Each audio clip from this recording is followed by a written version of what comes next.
이제 예수님께서 그의 공생애의 마지막 때에 예루살렘을 향하여 들어가게 되십니다. 본문을 보게 되면 벳바게라는 마을에 이르게 되었을 때에 그곳에서 나귀를 데리고 오너라 라고 제자들에게 이야기를 하시죠. 그리고 나귀를 타고 이제 예루살렘으로 들어가게 되십니다. 왜 예수님께서 예루살렘으로 가시는 것일까요? 예수님께서 나고 자라셨던 갈릴리에서 얼마든지 사역하실 수 있는 건 아니겠습니까? 그뿐 아니라 그분께서 가셨던 사마리아나 또 큰 도성인 여리고나 수많은 곳에서 예수님은 당신의 사역을 펼칠 수 있으신데 왜 굳이 예루살렘으로 들어가시는 것입니까? 배고프고 줄인 자들에게 음식을 주고 입을 것을 주고 병에 걸린 자들을 치료해주고 싸매어 주시는 일들, 억울함 가운데 있는 자들의 마음을 풀어주시고, 그리고 하나님의 말씀을 잘 몰라서 방황하는 자들에게 주의 말씀을 빛을 비춰주시는 그런 일들은 얼마든지 어느 곳에 있든지 사역하실 수 있는 건 아니겠습니까? 그런데 왜 예수님은 굳이 예루살렘으로 향하여 가고 계시는 것일까요? 이것은 다른 것이 아닙니다. 바로 우리의 죄값을 대신 지시기 위하여 십자가에 달려 돌아가시기 위해서 예루살렘으로 향하고 계시는 것입니다. 예루살렘으로 들어가서 그곳에서 종교와 정치의 지도자들로 인하여서 예수님이 넘겨지게 되고 죽음 가운데, 십자가 가운데 달리게 되실 것입니다.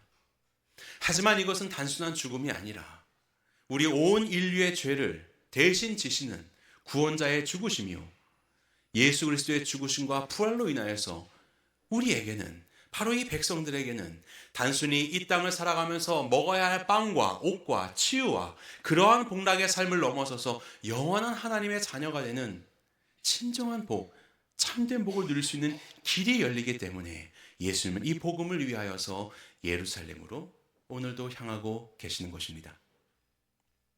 우리는 이 땅을 살아가면서 이 어그러지고 힘겨운 세상을 살아가는 많은 이들에게, 그들에게 빵을 주고 그들을 조금 더 자유케 하는 일을 위하여서 여러모로 애쓰며 우리는 살아갑니다.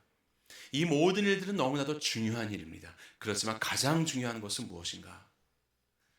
영원한 흑암 가운데 있는, 죄의 그늘 가운데 있는 그들에게 예수 그리스도의 피 묻은 복음을 증거하여 그들로 예수님을 구원자와 주인으로 모시고 영원한 하나님 나라의 백성이 되게 하는 것, 이것만큼 중요한 일이 있겠습니까? 그래서 오늘도 우리는 수많은 일들을 세상 가운데 행하지만 무엇보다도 예수 그리스도의 그 피 묻은 복음을 그들의 심장 안에 전할 수 있도록 우리는 복음을 들고 열방 가운데로 나아가게 되는 것이에요. 예수님은 오늘 본문에 보면 그렇게 예루살렘으로 들어가십니다. 그런데 나귀를 데리고 오라고 하세요. 이거는 스가랴서에서 말씀하신 것처럼 겸손의 왕으로 세상을 섬기러 오신 왕이신, 진정한 왕이신 예수님께서 로마의 개선장군처럼 백마와 의리의리한 모습으로 개선하는 것이 아니라 아주 작은 모습으로, 겸손의 모습으로 오시겠다 하는 그 하나님의 말씀을 이루시기 위하여 나귀를 데리고 오라고 하셨어요. 병행구절인 마가복음을 보면 그 나귀는 사람을 한 번도 태워보지 못한 그런 어린 나귀라고 그렇게 표현하고 있습니다. 참 누가 보기에는 아니 이 나귀가 무슨 일을 할 수 있을까? 이 나귀를 타고 예루살렘으로 들어가는 게 이것이 좀 이게 모양이 괜찮은가? 라는 그런 우려가 될지도 모르겠습니다. 그렇지만 예수님은 그 나귀를 사용하기를 주저하지 않으시고 그 나귀를 타고 예루살렘으로 들어가시는 거예요. 저는 만만세를 준비하면서 우리 만만세의 사역들을 위하여 기도하며 이런 생각이 들었습니다. 우리가 만만세 이렇게 약정해서 헌금을 하면요, 1원 한 푼도 행정비로 쓰지 않고 전부 다 선교 사역에 쓰입니다. 그런데 특별히 인턴 선교사님들의 사역을 돕기 위해서 쓰입니다. 인턴 선교사가 누구냐면 결혼하지 않은 미혼의 젊은 청년들입니다. 하나님의 뜻에 순종하여서 파송된 선교사님들을 도와서 바로 그곳에서 선교지의 그 역할을 감당하고 사역을 감당하면서 하나님의 부르심과 또 하나님의 역사하심을 다시 한번 확인하고 그들의 삶을 주님께 드리는 그런 귀한 선교사님들이요. 누가 보면은 뭐 그 젊은이들이 무슨 일을 할 수 있는가, 사람 태워보지 않은 나귀처럼 불안하게 짝이 없는 그런 연약한 모습일지도 모르겠습니다. 하지만 주님은 바로 그 나라에, 바로 그 심령에, 바로 그 예루살렘에 예수 그리스도의 복음을 증거하기 위해서 나귀를 부르시고 계시는 것이에요. 헌신된 이 나귀가 예수님을 등에 업고 주의 복음을 위하여서 그 길을 갑니다. 그런데 오늘 본문 말씀을 보면요, 한 구절 우리가 주목할 것이 있습니다. 7절이에요. 나귀와 나귀 새끼를 끌고 와서 자기들의 겉옷을 그 위에 얹음에 예수께서 그 위에 타시니. 제자들이 나귀를 데리고 옵니다. 그리고 예수님께서 그 나귀를 타시는데 그냥 타시지 않고 마치 말 위에 안장을 두는 것처럼 자기들의 겉옷을 풀어서 그 위에 얹어 놓습니다. 주님이 앉으실 수 있도록요. 당시의 겉옷, 유대인들에게 겉옷은 단순한 옷이 아닙니다. 이것은 어떤 일을 위해서 담보물로 잡을 정도로 귀한 물건입니다. 그리고 이 겉옷으로 인하여서 외부 환경으로부터 나를 보호하기도 하지만, 때로는 어느 자리에 가면 그곳에서 돗자리처럼 쓰는 그런 안식처이기도 하지만, 가난한 이들에게는 밤에 매서운 추위를 피할 수 있는 이불이기도 했어요. 그래서 구약 말씀을 보게 되면 네가 겉옷을 담보물로 잡았느냐? 그러면 해가 지기 전에 그것을 반드시 돌려주어라. 왜냐하면 그가 추위에 떨면 안 되니까. 이렇게 귀한 거예요. 예수님의 제자들 아마 부유한 사람 없었을걸요? 하지만 자신의 그 소중한 겉옷을 벗어서 예수님이 가는 그 길을 위하여 나귀 위에 얹어놓습니다. 제자들이 다 그렇게 얹어놓습니다. 비록 내가 나귀가 되지는 못하지만 나의 가진 이 작은 것으로 참으로 누추하고 어디 개선장군의 그 깔아드릴 그런 어떤 비단결과도 같은 그런 안장과는 비교할 수 없는 것이지만, 나의 작은 이 겉옷이라도 주님이 가시는 그 길에 나귀 위에 태워 갈 수 있도록 그렇게 겉옷을 벗어 내어놓은 거예요. 만만세를 어제부터 우리 또 선교사님들과 준비하면서 한 인턴 선교사님과 교제를 하였습니다. 권 선교사님이신데요. 청년이에요. 20대의 아주 젊은 청년이요. 인도네시아에 인턴 선교사로 가셨어요. 가서 거기서 고아원 사역 하시는 선교사님들을 도왔습니다. 인도네시아가 굉장히 섬이 많은 나라이지 않습니까? 섬이 많다 보니까 범죄자를 잡기도 쉽지가 않다고 합니다. 그래서 범죄율이 굉장히 높습니다. 그래서 고아들이 많습니다. 2억 명이 넘는 그 인원 중에서 700만 명의 고아들이 있습니다. 고아원 사역을 감당하고 있는데 참 거기서 1년 동안 파송되어서 고아원 사역 감당하면서 정말 열심히 공부했다고 해요. 자기 인생에 그렇게 열심히 공부한 적이 없다고, 그 나라 언어를 배우기 위해서 열심히 사역하고 선교사님 도우면서도 언어를 공부했다고 합니다. 1년도 안 됐는데 신학교에서 설교를 할 수 있을 정도로 그렇게 언어 실력이 많이 향상되었어요. 얼마나 노력했는지 아시겠죠? 그리고 이제 1년의 기간이 끝났습니다. 마음 가운데 주께서 주시는 마음이 있어서 내가 이제 이곳에 와서 고아원 사역을 하리라, 그런 마음을 품고 신학을 공부하기 위해서 우리 신학대학원 1학년에 들어왔습니다. 학비도 내야 되고요, 생활비도 마련해야 됩니다. 어떻게 사세요? 물었더니 공부도 열심히 하지만 육체 노동하고 있다고 합니다. 시멘트 나르는 거 하루 하면 20만 원이래요.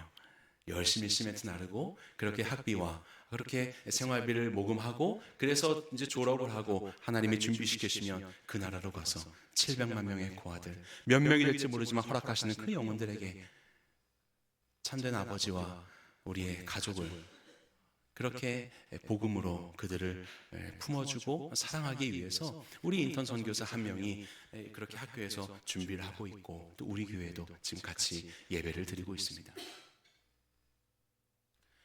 나귀가 되어서 복음을 위해서 그 길을 가는, 예수 그리스도의 걸음 가운데 동행하는, 사람 태워보지 않은 그 연약한 나귀, 주께서 부르시는 그 수많은 작은 나귀들에게 우리가 나귀가 될 수는 없지만 그 길 위에 예수님 앉으셔서 그곳으로 갈 수 있도록 나의 작은 겉옷을 내어드릴 수 있다면요. 작고 누추하고 이걸 가지고 보면 10,000원, 20,000원이에요. 이걸 가지고 뭘 할 수 있는가라고 생각되는 그 연약한 것이지만, 과부의 2렙돈과도 같은 이 작은 겉옷을 내어드린다면요, 바로 그것이 주께서 이 나라 가운데, 이 열방 가운데 구원의 사역을 이루시는 예루살렘으로 가는 그 길을 예비하고 돕는 우리의 헌신이 되지 않겠습니까? 작은 일처럼 보이지만요, 그렇지 않습니다. 오늘 본문을 보시면요, 8절입니다.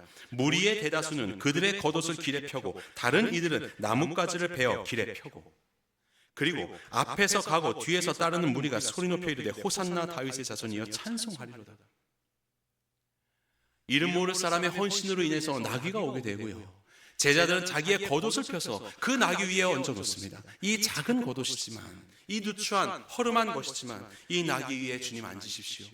그 헌신 속에서 이 거룩한 헌신의 아름다운 전염을 통하여 그곳에 있는 수많은 사람들이 자기의 겉옷을 벗습니다. 예루살렘으로 향하고 있는 그 가난한 많은 백성들이 자기의 겉옷을 벗어서 땅에 깔아놓는 거예요. 주께서 그 나귀를 타고 예루살렘으로 그 가는 길에, 비록 이 흙길이고 비단결 같은 그런 것으로 이 길을 예비할 수는 없지만, 내가 가진 것으로 이 작은 겉옷이지만 주님의 일을 위하여서 이 길을 예비한 데에 써 달라고 그렇게 자기들의 겉옷을 벗고 그렇게 그 길을 예비하는 것입니다. 그리고 어떤 이들은 나뭇가지를 꺾어서 흔들면서 주님을 찬양하며 앞에서 뒤에서 호산나 호산나 우리를 구원하소서 라고 그렇게 찬양하는 이 놀라운 일들이 바로 그곳 가운데 있었던 것이죠. 이것은 오늘날도 마찬가지입니다. 주님은 오늘도 바로 그 영혼들에게, 바로 그 열방 가운데 예수 그리스도의 복음을 전하기 위해서 나귀를 부르고 계십니다. 인턴 선교사님들, 요즘에 선교사님들의 은퇴 나이를 더 연장했음에도 불구하고 새로운 선교사님보다 은퇴하시는 선교사님이 더 많습니다. 그럼 미래는 뻔한 것 아니겠어요? 이럴 때에 우리 인턴 선교사님들이 다시 주님의 뜻 안에 기꺼이 헌신할 수 있도록, 그 나귀의 역할을 감당할 수 있도록, 부족하지만 우리의 겉옷을 그 위에 얹어 놓을 수 있다면, 그 가는 나귀의 걸음 가운데 조금 그 돌밭이지만, 흙길이지만 조금 그래도 그 길을 우리가 도울 수 있다면 이것은 얼마나 귀중한 헌신의 섬김이 되겠습니까? 그리고 이러한 섬김을 통하여 또 다른 이들에게도 함께, 나와 또 다른 지체가, 우리 교회가, 다른 교회가 함께 참여하여서 온 열방 가운데 호산나 예수 그리스도의 이름을 찬양하게 되는 일이 우리 안에, 우리로부터 시작될 수 있다면 이것은 얼마나 귀중한 일이 되겠습니까? 주님은 오늘도 우리를 부르시고 계시는 것이에요. 예수님께서 가시는 바로 그 복음의 길을 위하여서 나귀를 부르시고 겉옷을 부르고 계시는 것입니다. 이 일 가운데 우리의 삶을 드리기를 원합니다. 작지만 우리의 이 작은 헌신이 아름다운 전염이 되어서 많은 이들 가운데 하나님을 찬양하게 되는 그 일로 우리는 쓰임받게 될 것입니다. 이 귀중한 일에 함께 동참하시는 우리 새누리 성도님들 되시기를 주의 이름으로 간절히 축원합니다. 기도하겠습니다. 하나님, 부족하지만 나귀를 통하여, 겉옷을 통하여 예수님께서 가실 그 길을 함께 준비합니다. 주님이 가시는 길이 십자가의 길이신 줄도 모르고 이렇게 헌신하였었던 제자들과 많은 사람들, 이제 우리는 예수 그리스도의 십자가와 부활로 진정한 복음이 우리 안에 오게 되었음을 확신하기에 어찌 우리가 헌신하지 않을 수 있겠습니까? 우리의 작은 겉옷을 내어 드리오니 열방 가운데 행하시는 주님의 일하심, 주께서 가실 그 길 가운데 귀하게 사용하여 주시옵소서. 예수님의 이름으로 기도합니다. 아멘. 이 시간에는 FMB 전 이사장님이신 문기태 목사님께서 말씀 전해 주시겠습니다.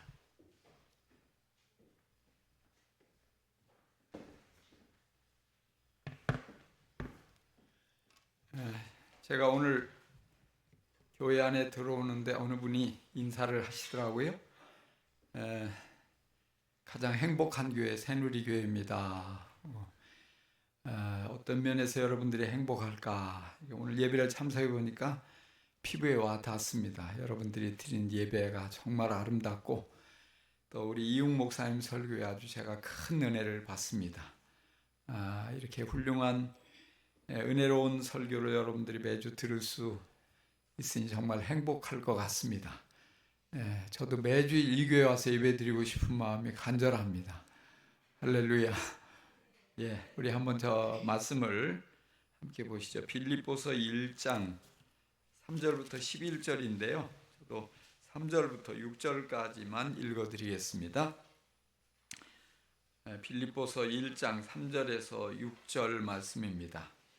내가 너희를 생각할 때마다 나의 하나님께 감사하며 간구할 때마다 너희 무리를 위하여 기쁨으로 항상 간구함은 너희가 첫날부터 이제까지 복음을 위한 일에 참여하고 있기 때문이라.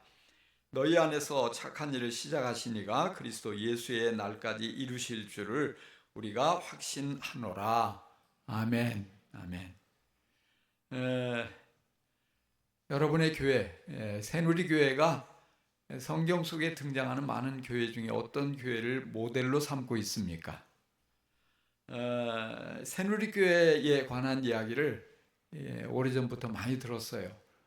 아주 아름다운 분립개척을 하고 있는 교회다. 대형 교회를 추구하기보다 건강한 교회를 추구하고 있고 주님이 기뻐하시는 아름다운 교회를 추구하고 있는 정말 선한 영향을 끼치는 좋은 교회로 늘 제가 오늘 여러분 처음 뵙지만은 늘 듣고 있고 또 동경하고 있었습니다.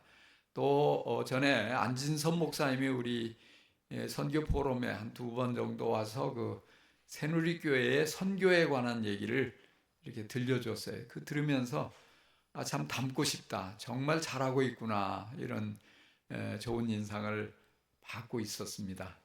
또 그 외에도 어제 우리 이 목사님하고 식사하면서 다음 세대가 건강하게 살아가고 있는 아주 그런 이야기를 들으면서 참 부럽다 이런 생각을 했습니다. 여러 가지 자랑할 게 참 많은 교회인데 이 새누리교회를 가장 잘 보여주고 있는 성경의 모델적인 교회가 뭘까? 여러분에게 소개하고 싶습니다. 그 교회 이름은 빌립보 교회입니다. 어느 교회라고요? 왜 그럴까요? 빌립보 교회는 한마디로 그 특징을 얘기한다면 복음을 위한 일에 꾸준히 협력하는 교회입니다. 5절을 한번 보겠습니다. 5절 너희가 첫날부터 이제까지 복음을 위한 일에 참여하고 있기 때문이라 했어요. 바울에게 특별한 교회, 정말 로마의 감옥에서 편지를 쓰면서 이 빌립보서를 쓰면서 나는 여러분을 생각할 때마다 나의 하나님께 감사를 드립니다. 내가 기도할 때마다 여러분 모두를 위하여 늘 기쁜 마음으로 간구합니다. 이렇게 말하고 있어요. 여러분 누군가를 생각할 때, 그 이름을 생각할 때 참 감사하다, 감사한 마음이 막 속에서 넘쳐나고 있고 또 기도할 때마다 누군가가 떠오르며 기쁜 마음이 속에서 아주 정말 샘솟고 있다면 여러분은 행복한 사람이죠. 그리고 여러분이 생각하는 그 사람은 정말 여러분에게 아주 소중한 사람, 너무 귀한 사람이지 않습니까? 여러분에게 그런 사람이 있습니까? 정말 누군가를 생각할 때 막 쓴물이 올라오는 게 아니고 원망이 생기는 게 아니고 감사가 막 솟아나고 있고 그 사람을 위해서 더 기도하고 싶고 그냥 저절로 기뻐지고 행복해지는 그런 사람이 있다면 얼마나 아름다워요. 그런데 바울에게 있어서 그런 사람, 그런 교회가 빌립보 성도들이었다는 사실이죠. 3차에 걸쳐서 바울이 여러 지역, 아시아와 유럽의 많은 지역을 다니면서 수많은 사람을 만나 복음을 전했습니다. 그리고 수없이 많은 교회를 여러 곳에 세웠습니다. 그런데 그렇게 많은 교회 중에서 모든 교회가 다 중요한데 그 중에 특별한 교회, 바로 그 하나를 꼽을 때 빌립보 교회를 꼽고 있는 것입니다. 4장 1절에 보니까 이렇게 표현하고 있더라고요. 사랑하고 사모하는 나의 형제자매 여러분, 나의 기쁨이여 나의 면류관인 사랑하는 여러분. 여러분 한번 여러분 한번 따라해 보시겠어요? 사랑하고 사모하는 자요, 나의 기쁨이며 나의 면류관이요. 느낌이 옵니까? 혹시 느낌이 오는 분 있어요? 자, 그러면 조금 바꿔가지고 이번에는 주님이 나를 이렇게 부르신다 이렇게 생각하면서 한번 다시 따라서 한번 불러보는 거예요. 사랑하고 사모하는 나의 형제자매 여러분, 나의 기쁨이며 나의 면류관이요. 느낌이 오십니까? 주님이 나를, 나의 사랑, 나의 기쁨, 나의 자랑, 나의 면류관, 이렇게 나를 바라보며 나를 부른다면 얼마나 행복해요. 인생을 잘 산 게 아니겠어요? 정말 나의 인생, 나의 삶을 주님이 이렇게 귀하게 여겨서 너는 나의 사랑이고 나의 기쁨이야, 나의 면류관이야, 나의 자랑거리야. 그렇게 여러분, 주님께서 여러분을 그렇게 여기시고 그렇게 부르실 수 있게 되기를 간절히 축원합니다. 자, 바울이 빌립보 성도들을 향해서 나의 사랑, 나의 기쁨, 나의 면류관이여 이렇게 부르고 있는 이유가 무엇일까요? 어떤 면이 그들에게 특별했기 때문에, 자랑스러웠기 때문에 그렇게 부르는 것일까요? 빌립보는 바울이 2차 전도 여행을 하다가 드로아에서 마게도니아 사람들이 건너와서 우리를 도와달라 이런 환상을 보게 되죠. 여러분, 드로아가 어딘지 아세요? 드로아는 잘 모르시더라도 트로이는 알 거예요. 트로이, 그 일리아스의 그 어떤 그 전쟁, 그 트로이 전쟁의 그 배경이잖아요. 그 유명한 그 트로이에서 환상을 보는 거예요. 근데 마게도니아는 이제 헬라, 쉽게 말하면 알렉산더가 그 넓은 영토를 정복하고 그 32살이 죽잖아요. 후계자가 없어서 그 밑에 장군들 4사람이 나눠 가지고 그 땅을 지배하게 되는데, 그 중에 이제 그리스에 해당되는 그곳을 마게도니아라고 불렀단 말이에요. 마게도니아, 그리스예요. 그래서 바울은 이 지금의 터키에 해당되는 그 드로아에서 배를 타고 지금 그리스 지역으로 이렇게 가는 거예요. 하나님의 뜻이구나, 하나님 여기로 보내시는구나 확신을 가지고 가게 되고, 그리고 그 마게도니아, 그리스에서 제일 처음에 들어간 성이 빌립보입니다. 이 빌립보에 가보니까 유대인의 회당이 없어요. 바울은 주로 회당에서 복음을 전했는데, 그래서 이제 다니다가 빨레터에서 여인들을 보고 복음을 전하죠. 근데 여기에서 만난 여인이 자주장사, 자주색 옷감 장사죠. 그 루디아를 만나게 되고 루디아에게 복음을 전했고, 루디아와 그의 가족들이 복음을 받아들이고 함께 침례를 받아요. 그리고 바울을 강권해서 자기 집으로 데려갑니다. 나를 믿는 사람이 여긴다면 우리 집에 갑시다. 그렇게 해서 루디아의 집에서 시작된 교회가 빌립보 교회입니다. 이 빌립보 교회가 유럽 최초의 교회인 것이에요. 그렇게 시작이 됐어요, 빌립보 교회가. 그런데 바울이 복음을 전하기 위해서 다니다가 점치는 귀신 들린 여종을 하나 만나서 쫓아다니면서 자꾸 하나님의 사람이라고 외치니까 이제 이 괴로워서 그 귀신을 쫓아냈단 말이에요. 그러니까 이 여종이 귀신에게서 해방되고 자유를 얻었지만 그 주인들의 입장에서는 이 돈벌이가 이게 날아간 거예요. 귀신같이 알아맞혔는데 귀신 들려가지고 귀신이 떠나가니까 하나도 못 맞추니까 누가 점치러 오겠어요? 누가 돈을 가지고 오겠냐고요. 그러니까 돈벌이가 사라졌으니까 화가 나가지고 고발을 했어요, 바울을. 근데 자국민의 말만 듣고 이 관리들이 바울과 신라를 잡아다가 매를 치고 감옥에 가둬버렸거든요. 그런 상황에서 밤새도록, 밤이 늦도록 하나님 찬양하고 감사하는 기도를 하고 그랬잖아요. 그 밤에 지진이 일어나서 기적이 일어나가지고 다 감옥문이 열리고, 간수장은 죄수가 도망갔다고 책임을 자기에게 물을까봐 칼을 빼서 자결하려고 하는 순간에 잠깐만 우리 다 여기 있으니까 해치지 말라고. 그래서 등불을 들고 쫓아왔을 때 복음을 전하고 그 주 예수를 믿으라, 그리하면 너와 내 집이 구원을 얻으리라, 이 말씀이 여기 나오잖아요. 그래서 그 간수장과 온 집이 침례를 받고 구원받고 이제 교회에 더해지잖아요. 그러나 이 사건을 계기로 해가지고 그 빌립보의 치안을 맡은 책임자들이 와서 제발 좀 떠나달라고 사정을 해서 곧바로 바울은 빌립보를 떠나게 되는 거예요. 그러니까 빌립보에서 바울이 사역한 시간이 얼마나 될까요? 몇 년? 아니요. 몇 달? 그것도 아닙니다. 불과 며칠 만에 떠나가는 거예요. 그 이후 데살로니가로 떠나가서 또 복음을 전하고 하죠. 그런데 짧은 시간 사역을 했고 짧은 시간 만남을 가졌던 이 바울을 빌립보 성도들은 알아본 거예요. 귀한 하나님의 사람으로 한눈에 알아보는 거예요. 그 바울 때문에 구원받았음을 그들은 잊지 못하고 감사하는 거예요. 그리고 바울이 효과적으로 복음을 전할 수 있도록 지속적으로 복음을 전하는 일에 참여합니다. 동참합니다. 어떻게 해요?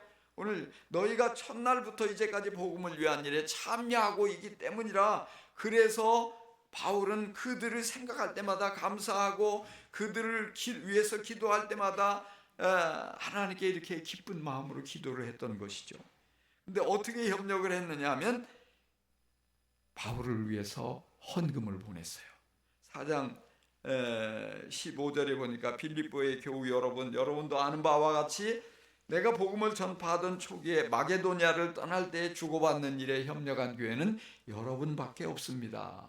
주고받는 일, 헌금을 주었다는 것이죠. 16절에도 내가 데살로니가에 있을 때에도 여러분은 내가 쓸 것을 몇 번 보내어 주었습니다. 그랬어요.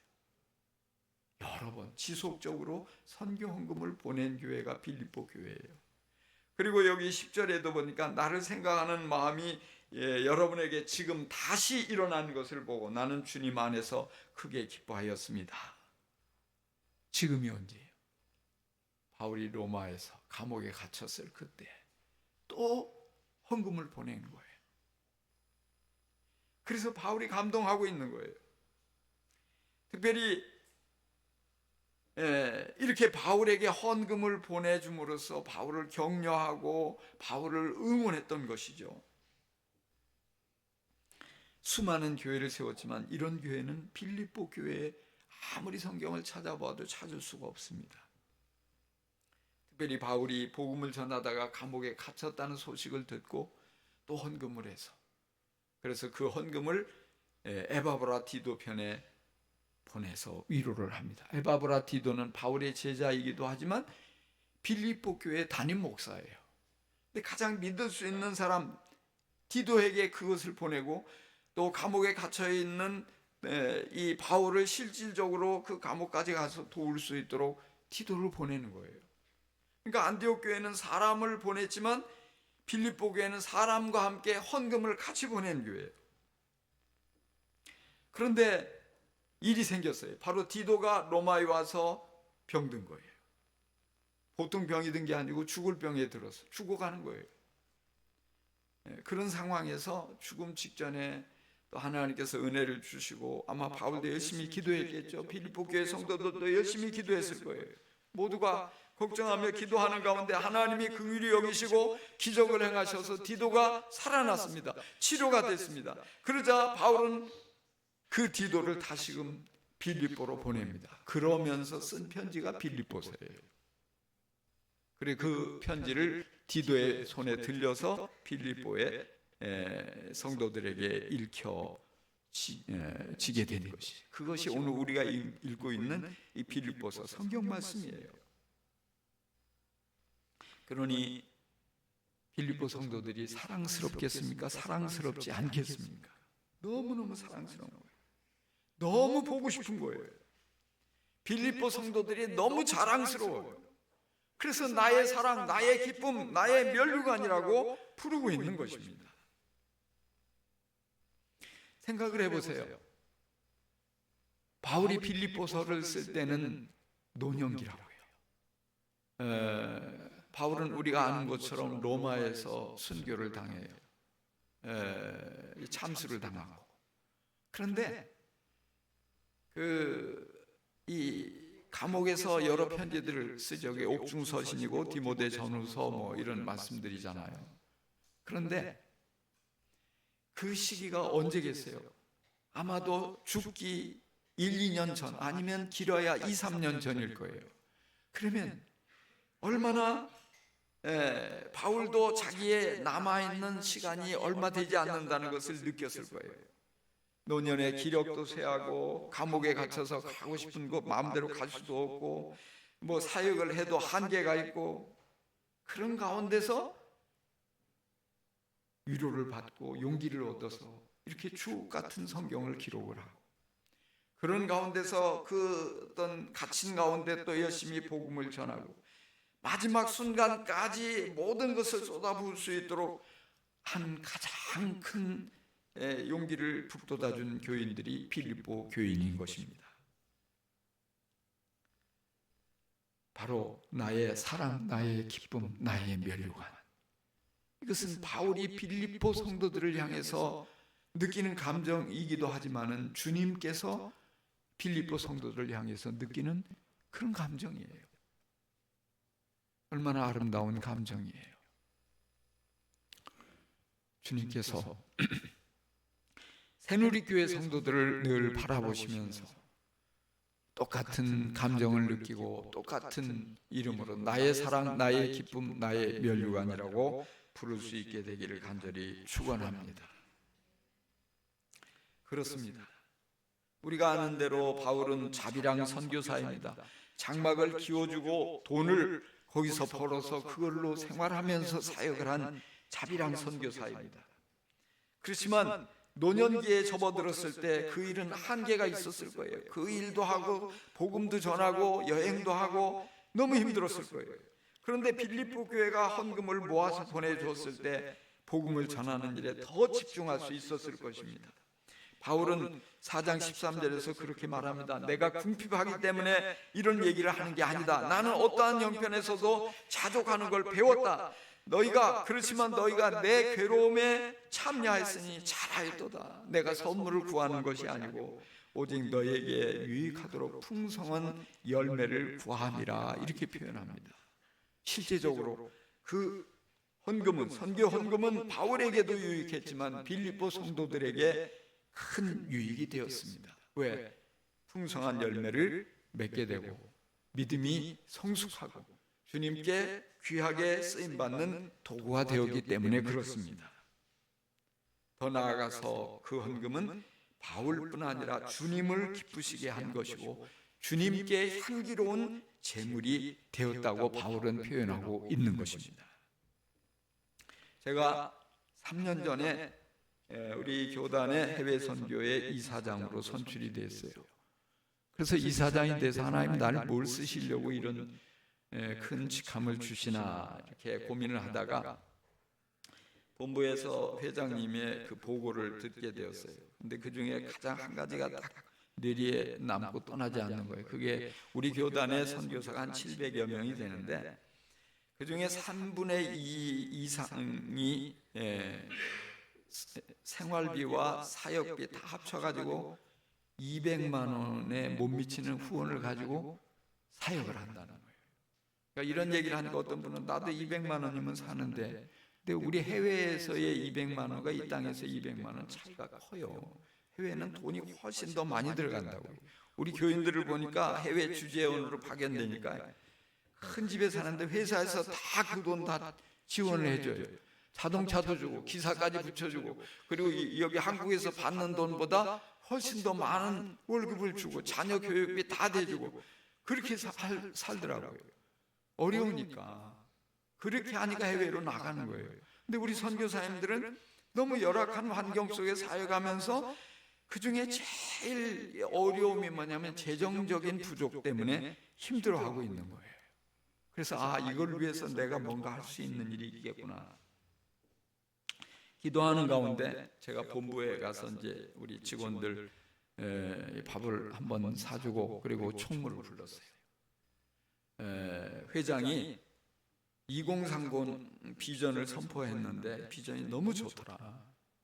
근데 스태프들이 이 비전을 선포하면 구체화할 수 있는 뭔가를 작품을 만들어내야지 가만히 있으면 안 된다. 그러면 회장을 리더를 허풍쟁이로 만드는 거니까 이걸 지금 현재 이 제일 2030 비전을 이루기 위해서 이 개미군단을 우리가 한번 만들어보자. 다른 교단의 이 선교 축제를 한번 벤치마킹을 해보고 그리고 우리 교단의 선교 축제를 한번 만들어서 각 개교단의 축제를 벌이면 선교에 대해서 성도들의 관심도 많이 이끌어내게 되고, 그리고 그러면서 한 가지 우리가 다 준비해서 섬기지만 한 가지 10,000명이 10,000원씩 주님께 드려서 세계 선교하는 이걸 한번 우리가 구체화해 보자.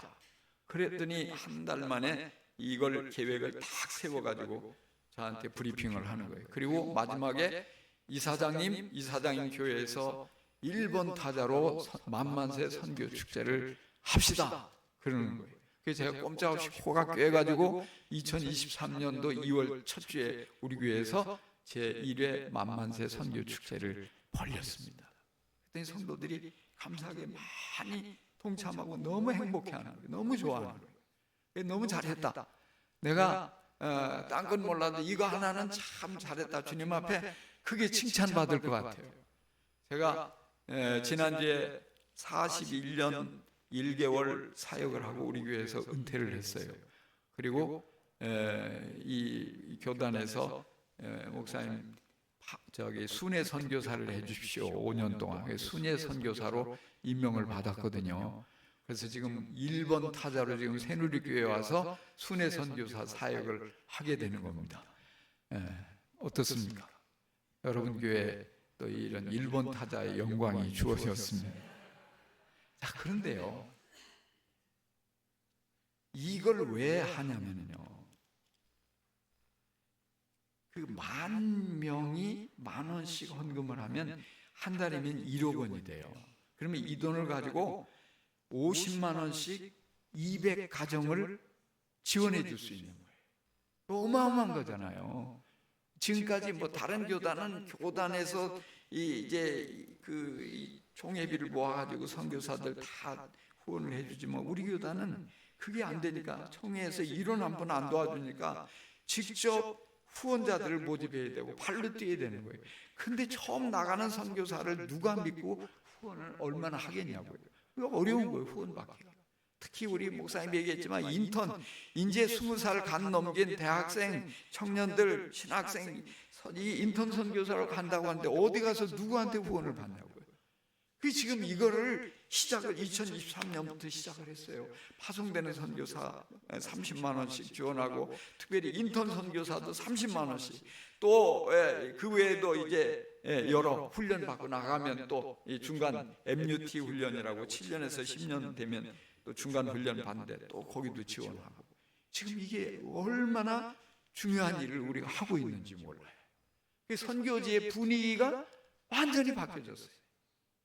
저는 선교사님들이 본부에서 이렇게 가면 본부가 우리한테 해준 게 뭐이냐 막 이렇게 항의하고 그랬는데 지금은요 본부가 우리를 위해서 발로 뛰고 있다고 힘을 내서 얼마나 사역을 열심히 하는지 몰라요. 많은 선교사님들이 왜 우울증에 걸리는지 아세요? 현장에 가서 얘기를 들어보면 그래요. 내가 다 내려놓고 좋은 직업, 좋은 어떤 조건 내려놓고 선교지에 와서 10년, 20년 사역을 하다 보니까 모두에게 내가 잊혀진 존재가 되고 있구나. 아무도 나를 기억하지 않고 그러면서 내가 이렇게 어려운 여건 속에 여기서 죽어가는구나. 이런 느낌 때문에 우울증이 온다는 거예요. 근데 이렇게 하니까 이름 모르는 사람, 얼굴도 모르는 사람이 나를 위해서 헌금을 해주고 있고 기도를 해주고 있고 그러니까 힘을 얻는 거예요. 복음을 전하는 이것은 정말 주님의 지상 명령이잖아요. 근데 우리가 저 땅끝까지 실제적으로 가기가 얼마나 어려워요. 근데 누군가가 나를 대신해서 가줬어요. 내가 이 일에 헌금을 한다면, 내 돈이 간다면, 내 기도가 간다면, 내 마음이 그곳에 간다면 우리는 주님 앞에 서는 날 선교사님이 애써서 구원한 많은 영혼 그 열매 같이 상을 나누게 되는 줄로 믿습니다. 그렇습니다. 주님이 빌립보 교회를 칭찬하면서 복음을 위한 일에 너희가 참여하고 있다고 말씀하고 있어요. 여러분 실제적으로 우리가 10,000원 생각하면 그렇게 큰 돈이 아니에요. 커피 한 잔만 절약하면 돼요. 그런데 그 돈이 선교지에 간다면 그 돈은 훨씬 더 가치 있는 돈이 돼요. 세상은 지금 돈을 어떻게 써야 될지 몰라서 미쳐가고 있어요. 오늘 잠깐 내가 얼핏 TV를 보니까, 오늘 봤나 어제 봤나, 이 황금똥을 싸려고 뭐를 비싼 그 알약을 먹고 있는 거예요. 돈 많은 사람들이. 그게 뭐라고 그런 짓에 세상은 미쳐가고 있어요. 그러나 우리가 드린 이 10,000원이요, 복음을 전해서 영혼을 구원하는 일에 쓰임 받게 되고, 지옥 갈 사람이 천국을 가고, 어둠 속에 있는 사람이 빛 가운데로 나아가게 되고, 이 얼마나 가치 있고 의미가 있는 거예요. 우리가 정말 주님 앞에 설 때에 얼마나 그것이 행복한 것으로 돌아오겠습니까? 여러분, 주님이 기쁘게 받으시는 재물입니다. 이 일에 좀 동참하세요. 많이 동참하시고요. 그리고 여러분뿐만 아니라 여러분의 자녀의 이름으로도 동참하시면 좋겠어요. 손자들의 이름으로도 좀 동참하세요. 더 많은 분들이 해서 정말 이 10,000명이 되는 날이 속히 왔으면 좋겠어요. 아직 지금 2-3천 명밖에 되지 않았거든요. 아직 20-30개 교회밖에 이 문을 열지 않았어요. 저는 우리 교단의 10분의 1만 문을 열면 10,000명이 아니라 20,000명, 30,000명. 그래서 정말 선교사님들이 이 돈 걱정하지 않고 마음껏 열심히 사역하고 더 효과적으로 사역해서 정말 선교사들이 지금 각 교단마다 줄어들어서 걱정인데, 우리 교단은 지금 계속 인턴 선교사도 보내고 선교사 지원자들이 생기고 있는 게 얼마나 감사한지 몰라요. 이 기회를 놓치면 우리가 아무리 많은 돈을 줘도 안 가요. 지금이 중요한 골든타임이라고요. 여러분들이 이때를 놓치지 말고 꼭 마음을 합해서 정말 바울 같은 훌륭한 선교사님 우리 교단에 많이 있어요. 그분들이 잘 사역할 수 있도록 응원하고 또 이 협력하는 아름다운 교회가 돼서 더 좋은 새누리 교회로 자리매김할 수 있기를 간절히 축원합니다. 기도하겠습니다.